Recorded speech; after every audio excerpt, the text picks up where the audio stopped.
Good morning everyone, I'm Dr. Lakshmi. Welcome to Yashoda Hospital's newest online social media segment, The Health Talk. We are here to address all your health related queries by our expert panels here. Today's topic is COVID-19. So keep your questions ready and keep them posted on our social media networks and we will get them answered by our expert panels here. So today we have with us Dr. Vishweshwaran, Consultant Interventional Pulmonologist from Yashoda Hospitals, Malakpet. Welcome, sir. Thank you, Dr. Lakshmi. And hello, friends. We all know that we were successful in getting over the tide of the first wave of COVID pandemic because of excellent implementation of the lockdown measures by the government, as well as the public awareness and strict following of social distancing and other pandemic norms. But what we have observed in the recent time is there has been a surge in the number of COVID cases, and including the patients seeking hospital care for treatment of COVID infections has risen significantly in the last few days. One of the major reasons for this is right now we are not in any phase of lockdown and people have started resuming all their routine day-to-day activities and they have started using the mass modes of transport, attending to restaurants and even for that matter like social gatherings and other things. And one problem what we are facing is people are not following the social pandemic norms like washing their hands regularly or wearing the mask properly. So because of these things, whatever the success which we attained in the first phase of first wave of COVID, we have lost, and now it is the right time that we again adhere to all these pandemic norms and make sure that we blunt this second wave. If not, we are heading for a major disaster.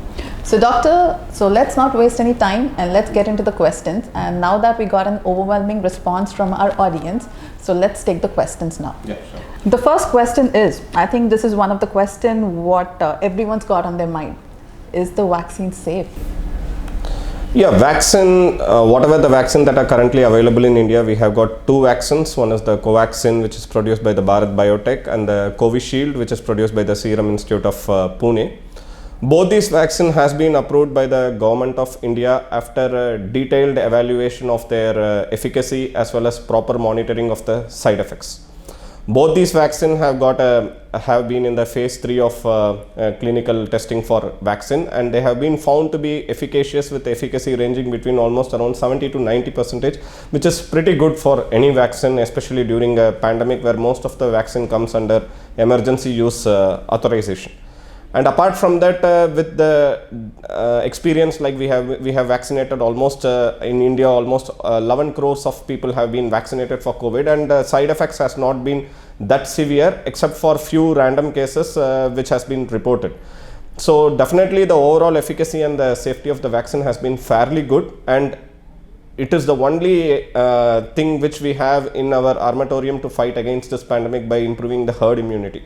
So all those people who are eligible as per the Ministry of the Health and the Family Welfare guidelines should get vaccinated with one of these vaccines, either the Covishield or the Covaxin.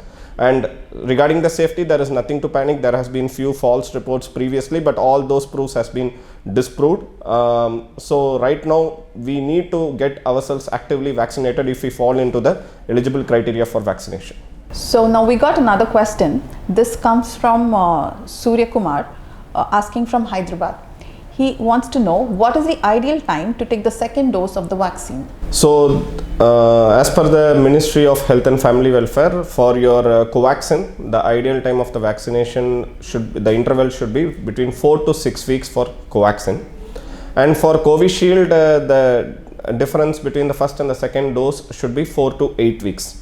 But recently there are few studies that are coming up, especially published in leading medical journals, stating that the duration should be more, like maybe you can even shift the duration between two vaccines to be almost around 2 to 3 months. But having said that, as of now, with whatever data we have, if you are taking Covaxin, take the dose with an interval of 4 to 6 weeks. And if you are taking a Covishield, the interval between the first and the second vaccine dose should be between 4 to 8 weeks. So that is what we are currently following in our national program. So next question, doctor, we have Mr. Arjit from Delhi asking us on Instagram, will I be infected even after taking the vaccine? As we all know that COVID vaccine, whatever vaccine we are giving, is not going to be 100% efficacious. Even the maximum proven efficacy ranges between around 70 to 90%. So that means that it is not going to give you 100% immunity against an infection. So even after taking a COVID vaccine, you need to maintain social distancing, you need to wear the mask properly, you need to keep your hands sanitized to prevent you from getting another spike of infection. But the biggest advantage of this taking this COVID vaccine is that it is going to reduce your chances of getting infected, and in case you get infected, you are going to have a less severe infection than a person who does not take the vaccine. Especially for elderly people, it can even help them in landing up in ICUs as well as in other high dependency units. So it is not 100% efficacious, but definitely it is around 70 to 90% efficacious as per the clinical data we have. But even if you take these vaccines, you need to follow the pandemic norms. In your day-to-day basis, in your practice, so did you see any patients getting reinfected even after taking the vaccine? To be very honest, like the number of the cases which we saw who got reinfected after taking the COVID vaccination has been very, very low. But yes, we have seen few cases, especially elderly, who has taken 2 doses of vaccination or who has taken the first dose of vaccine, and following that they have got infected with COVID virus. So definitely it's a possibility, but the chances are less. And even most of those patients who got reinfected luckily did not have a severe course of illness which we see in any other patient. So definitely it reduces your chance of getting a severe forms of COVID infection. So we have Mr. Raju from Vizag asking us on our Facebook page, can the vaccine be taken with other vaccines or any other medications? Is it safe? Generally, like when we give this vaccine, when we want to give other respiratory viruses vaccines like pneumococcal or influenza vaccine, we don't give it for at least 2 weeks. This is because in case if you develop a side effect, we will not know whether it is because of the COVID vaccine or it is because of the other vaccines. So we don't give the COVID vaccine together with other vaccines, and it is advisable to give a gap of at least 2 weeks if you have already taken other vaccine like a pneumococcal or a influenza vaccine before you go for a COVID vaccine. And another thing is with respect to the medications, almost all the medications can be taken together along with the COVID vaccine, and there are no contraindications that you should skip your medicines for your heart related problem or your lung related problem, or even for that matter if you are taking any immunosuppressants when you are taking this COVID vaccine. So you can continue the medications, there is no contraindication. Yes. So that means it is safe to take the vaccine with other medications and other vaccinations as well, because we've got many questions from many people asking us whether they should stop their regular medications like the thyroid medications, Ecosprin. No need to stop those medications, but if you have already taken any other vaccine, then preferably it's advisable to wait for at least 2 weeks before you take the COVID vaccines. Yeah. Okay. So we have a next question, Mr. Debashish from Cuttack. He's asking us on our Twitter page, how is the second wave going to be different? We are no more in a lockdown, and everybody have got used to the way of living with COVID, and we have started taking it in a normalized way, and we started going back to our business, started doing all our day-to-day activities, started using all the mass modes of transport, going to restaurants, cine theaters, social gatherings, and not adhering to the routine pandemic norms like social gathering or wearing the mask properly. I see many people wearing the mask, but the mask is never put in a proper way, so it becomes an ineffective technique, and not sanitizing your hands properly also. So the real problem that we are facing with the second pandemic wave is that the general awareness of the people is not as it was in the first wave, and people are not compliant to the pandemic norms which was there in the first wave, and going for a potentially a second lockdown will also be very risky from a country point of view. So the entire onus is on the public to take the load, and they should act in a very responsible way if at all we need to cut down this pandemic.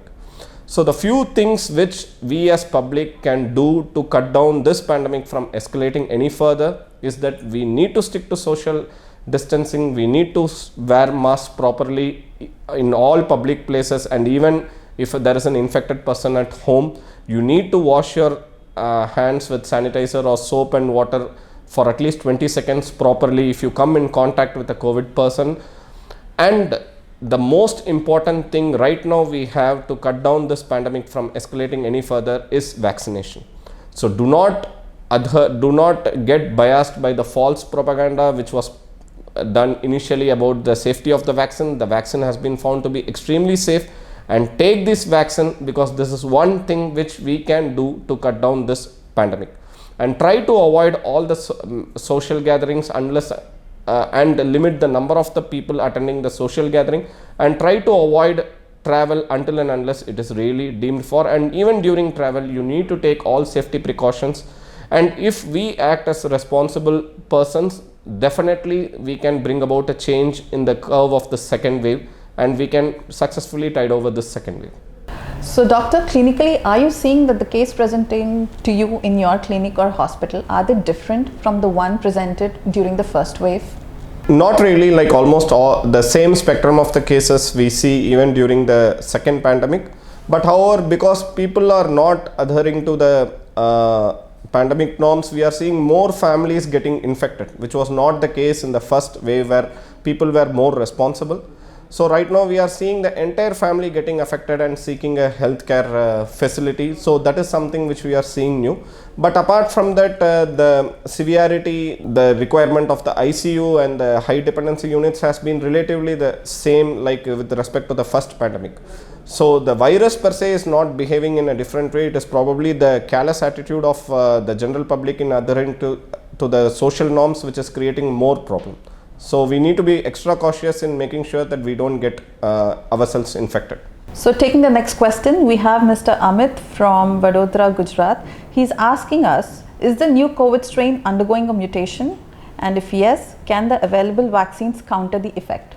So mutations are very common in all the virus. So every virus as the pandemic evolves undergoes mutation, but not all these mutations bring about a change in its capacity to infect or in transmission or in causing the severity of the illness. But there are some mutations which becomes very significant where it changes the natural course of the virus, where it becomes a more infective virus or it is capable of causing more severe forms of diseases. So these are called as the variants of the concern, which we call it as the VOC. And definitely yes, even for that matter, the COVID virus has had such variants of concern which really brought about a change in its infectivity pattern or its ability to cause more severe forms of diseases. So initially there was one such variant of concern, mutant strain, which was there in United Kingdom. Later South Africa also had one variant of concern, and currently in India even our ICMR has tested few samples and they have found something referred to as a double mutant variant. So this mutant variant was found to be a variant of concern. In that case, like, it had a higher infectivity rate and it is more capable of having an extensive transmission, and it was able to even evade the immune response. Having said that, this double mutant variant is not so prevalent, and there is nothing to panic about it, because the vaccines what we have currently, both the Covishield and Covaxin, has been reported by the Ministry of the Health and Family Welfare to be effective against these spike mutant variant form of virus. So we need to still take these vaccines, and these vaccines are still effective even against these mutant variants. Okay, so the next question, doctor, we have Mr. Razak asking us from Bangladesh. I think this is one of the most common questions what everyone has asked us. When should I seek hospital admission for COVID? See, most of the COVID infections are either mild or asymptomatic. So those patients do not actually require any hospital admission or monitoring. So only for cases of moderate and severe COVID, they require a hospital care. So when do we call it as moderate? Like whenever you have a worsening of your breathing problem, or you have worsening of your cough, or you have a continuous fever, and especially when your oxygen saturation in your pulse oximeter falls less than 94. So that is the alarming sign that probably you are developing a moderate form of a COVID-19 pneumonia.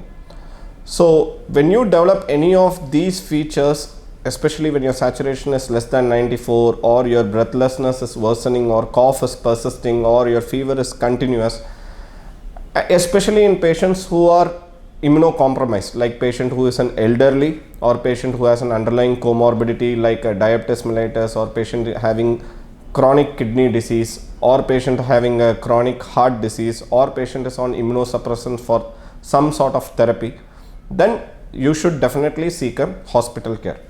But for most of the other infections which just comes like a body ache or with a loss of smell or a sore throat, these are generally mild COVID infections and they do not actually require any hospital care, and you can consult your doctor, start yourself on treatment on OPD basis, keep monitoring for symptoms, especially with pulse oximeter, and once it decreases less than 94, then don't wait, then consult your doctor immediately for an institutional care. So not all COVID infection requires hospital admission or treatment with antivirals. Only those COVID infections where it falls under a moderate to severe category, they require an institutional care and treatment. For all other cases of mild and asymptomatic infections, they can be effectively managed at home, but quarantine is an absolute mandatory thing, and you need to quarantine yourself and you need to follow the social distancing norms and hand sanitization and wearing of mask. So that means to say that most of us can stay home and get ourselves treated if the symptoms are mild or asymptomatic, and we definitely need not panic about getting COVID-19 infection. But the crux is you need to properly monitor your symptoms, and any times you feel it is worsening or your oxygen saturation is falling less than 94, then you need to consult your doctor and you may require an institutional care. The next question we have, Mrs. Deepa asking us from Vizag. She wants to know that she is positive for antibodies after COVID infection. Can she still take the vaccine? It is a very interesting question, because people think that once they develop these antibodies, they are immune to COVID-19 infection. But the problem is we do not have enough scientific data to say that this is the cutoff of antibodies that you have to prevent you from getting reinfected. So that means that even if you develop antibodies, there are chances that you may still get reinfected. So even if you are already infected with COVID, you should wait for at least 4 to 8 weeks, and after that it is advisable to take a COVID-19 vaccination, because you are still prone to develop reinfection even after the first infection of COVID virus. So your antibodies may indicate that you have developed some sort of an immune response to the COVID-19 infection, but it does not guarantee you any 100% protection against COVID-19 infection. So even if you have antibodies, you are still prone to get reinfected with COVID, and you still need to follow all the pandemic norms of social distancing, wearing mask and sanitizing your hand, and following your infection after 4 to 8 weeks as advised by the Ministry of Health and Family Welfare. You have to go for the first and the second dose of COVID vaccination to protect yourself from getting reinfected. So that means the chances of getting yourself reinfected with the same COVID infection are still high. Scientifically speaking, yes, you can still get COVID-19 reinfection even though you have got an antibody in you, and even after vaccination there are still chances you may get a COVID infection, but the severity is going to be less than your first than if you are not vaccinated. So vaccination is a very key step, but this vaccination following a COVID infection should be taken after a duration of 4 to 8 weeks. We have Mr. Arjun Kapoor asking for his father. He wants to know if the vaccine is safe and good for people on blood thinners. So most of our elderly population are having some sort of cardiac problems, and most of them are on blood thinners in the form of aspirin or clopidogrel.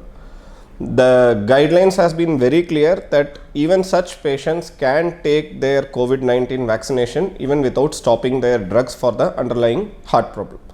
But however, we have some set of population who really have some blood related abnormalities like hemophilia. So these patients are more prone to develop some sort of a bleeding tendency or hematoma when they take this infection, when they take this vaccination.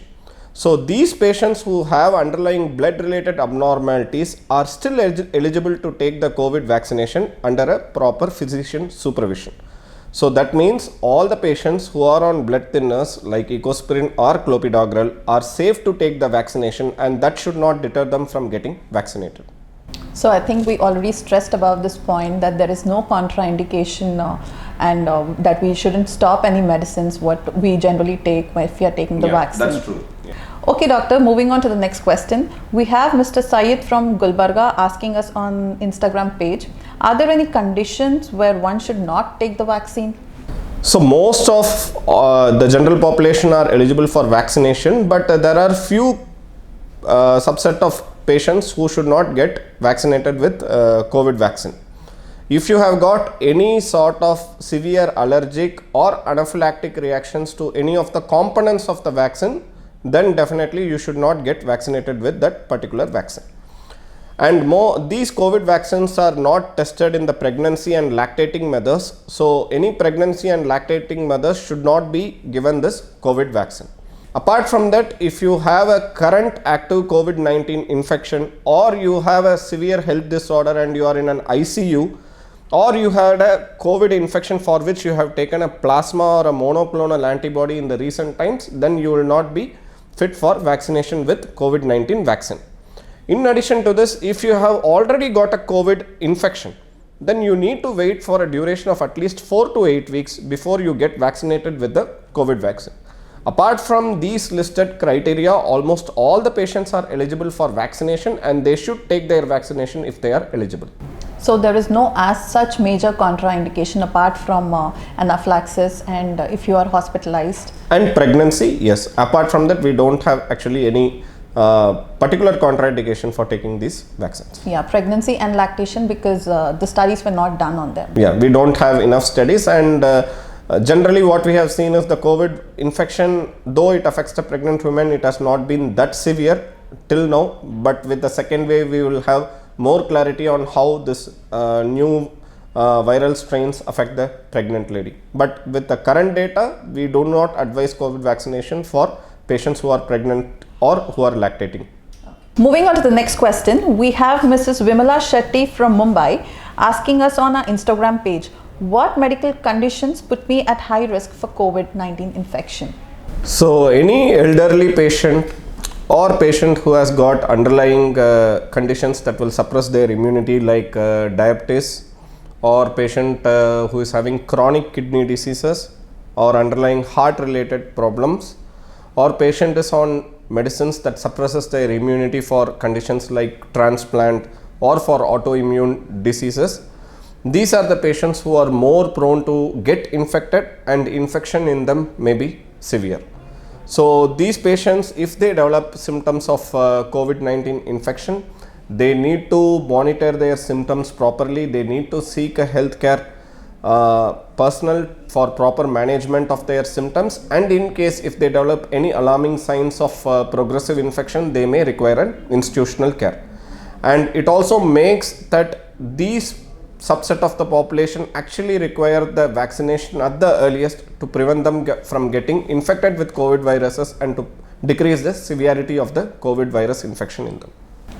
So doctor, apart from the elderly, did you see the younger people getting more infected compared to the first wave? Yeah, definitely this time we are seeing a lot of young patients who get infected with the COVID virus. But most of these patients who get infected with COVID virus are either having a asymptomatic infection, that means they have come in contact and then they got tested and they found to be COVID positive, or they have mild sort of a COVID-19 infection. But one thing what we are observing is in young patients, when we have severe forms of COVID-19 infection, when we get their blood sugars level, they are found to be having underlying diabetes. So any young patient who develop a severe form of COVID-19 infection, you need to actively screen them for having an underlying diabetes, because that makes them prone to develop severe forms of COVID-19 infection. And the other thing why we are seeing more of these young patients developing COVID infection is because, like, right now we are almost back to their normal life, and there is most of them are attending to their workplaces, so from there they get infected. So definitely the young population has been affected to a much greater extent than the first wave. But however, the good point about this, still they are, most of them turn up having a mild infection or an asymptomatic infection, and only a very few of them land up requiring an institutional care or a hospital based treatment. Moving on to the next question, doctor, we have Mr. Umesh Datta asking us from Guwahati. He wants to know what are the long-term side effects regards to pulmonary system. So most of the patients who develop a COVID infection, generally they recover completely. They do not have long-term problems in their lung. But there are few patients who develop some long-term sequelae in the lung. This is especially seen in patients who are elderly and patients who have been in the ICU for a long time, requiring very high levels of oxygen or ventilator assistance, or patient whose course in the ICU has been very turbulent. So in such patients, when these patients recover and come for follow-up, we see most of them developing some sort of pulmonary fibrosis. That means a chronic damage in the lung. So these patients generally complain of breathing problem while they are walking, or few complain of persistent cough, and most of them complain of generalized weakness which may last for from few weeks to few months. But unfortunately, in a few subset of population, these patients become chronically dependent on the oxygen, and they need to take even oxygen for their routine day-to-day practices, and few of these patients may even land up having a lung transplantation, that is, we entirely change their lung. But having said that, most of the COVID infection related complications are short term and they recover completely, but few patients, the one whom I listed before, who had all these ICU related events, they tend to have a much severe disease, and they tend to have some sort of a sequelae in the long term.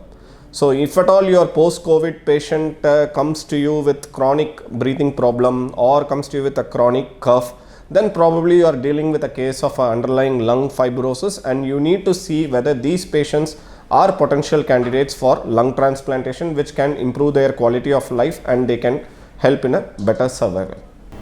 So are there any prophylactic medications that one should take to prevent the long-term complications, if at all? So scientifically, we do not have any of these drugs that has been approved to prevent a lung from going into this fibrosis.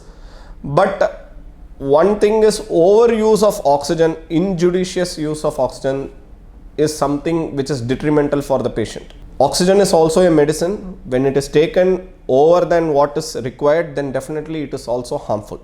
So most of the small centers, what they do is they give the patient too much of oxygen. So try to limit this excess oxygen that is not required for the patient, and you need to stick to your basics in treatment, that you should give oxygen only when it is required.